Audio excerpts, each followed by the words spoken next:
हामिद मीर साहब भी हमारे साथ मौजूद हैं। मीर साहब, अभी आप ये कह रहे थे और कसूरी साहब आपके लिए भी IAEA का जो इजलास हुआ इस हमले से बिल्कुल पहले, उसमें जो रेजोल्यूशन पास हुई है, पाकिस्तान ने फिर एब्सटेन किया है, लेकिन अमेरिका ने ईरान के जौहरी प्रोग्राम की मुखालफत की है। ईरान के इस तनाज़े को लेकर अमेरिका का हालिया ये बयान कि हमारा इससे कोई लेना देना नहीं है, इस रेजोल्यूशन की हिमायत के बाद क्या वजह हो सकती है? क्या अमेरिका अभी भी ये चाहेगा कि जो संडे को मुज़ाकरात प्लान है वो हो जाएं, और वो क्या होते भी नजर आ रहे हैं आपको? साहब ने एक इतनी दिलचस्प बात की। मीर साहब ने कहा कि अमेरिका को नाराज किया है इसराइल ने। मीर साहब, इसको भी जरा हमें समझाइएगा। देखिए, ये नेतन्याहू जो है वो किसी की नहीं सुन रहे, यहाँ तक कि वो ट्रंप साहब की भी नहीं सुन रहे। लेकिन अगर आप मजमूई तौर पे देखें तो कोई इस बात पे यकीन नहीं करेगा कि जी जो इजराइल ने अटैक किया है उसमें अमेरिका की मर्जी शामिल नहीं, क्योंकि ये जो इंटरनेशनल एटॉमिक एनर्जी एजेंसी की जो रेजोल्यूशन है इसकी टाइमिंग बहुत ही इंट्रीगिंग है। तो ठीक है, ट्रंप साहब जाती तौर पे तो ये कह सकते हैं जी कि मैं चाह रहा था कि हमला ना हो, लेकिन अब जो मस्कत में संडे को जो मीटिंग होनी है, मुझे तो लगता है कि वो मुश्किल से होगी, क्योंकि अब एक स्पेस जो है वो बंद हो रही है। अमेरिकन को कहा जा रहा है जी कि आप ये रीजन जो है वो छोड़ के निकल जाए। तो अगर अमेरिकन जो है वो रीजन से निकल रहे हैं तो फिर मस्कत की मीटिंग कैसे होगी? और अगर मीटिंग हो भी जाती है तो मेरा ख्याल है कि ईरान जो है वो शायद अब उस मीटिंग में नहीं जाएगा।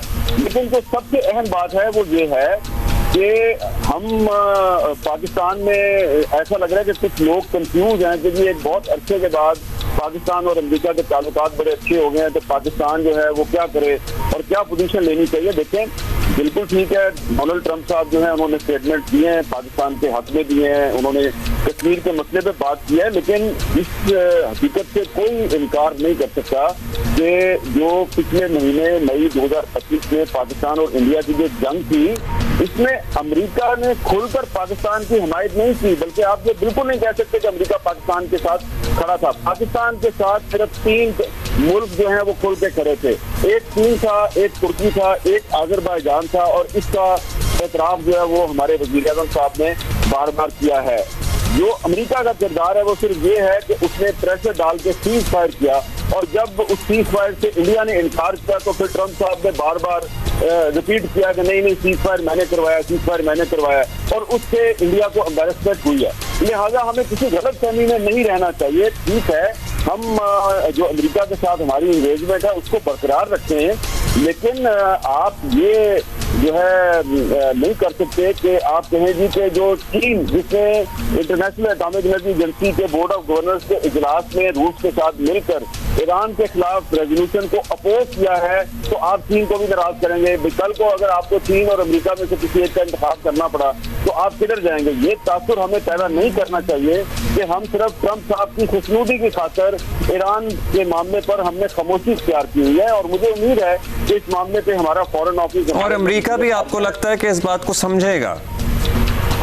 अमेरिका मुझे नहीं पता। देखिए, अमेरिका समझता है नहीं समझता। ट्रंप साहब जो हैं वो अगर कुछ स्टेटमेंट जारी कर रहे थे तो वो क्रेडिट लेने की कोशिश कर रहे थे कि ये सीज फायर मैंने करवाया है। मोदी साहब उनको क्रेडिट देने के लिए तैयार नहीं थे। अब देखना ये है कि जो G7 कंट्रीज का इजलास होने वाला है 2 या 3 दिन में, तो वहां पर ट्रंप साहब क्या करते हैं। तो वहां पे अगर ट्रंप साहब जो है वो खुलकर वही बात करते हैं मोदी के मुंह पर जो वो 10-12 मरतबा पहले कर चुके हैं, तो फिर हम समझ सकते हैं कि जी वो वाकई सीरियस हैं।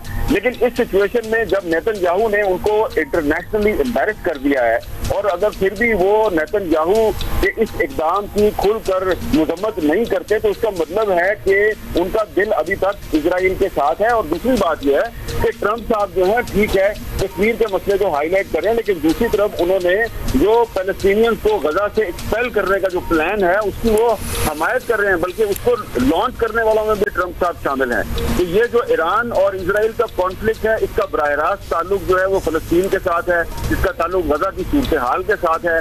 तो इन सारे मामलात को आप नजरअंदाज नहीं कर सकते।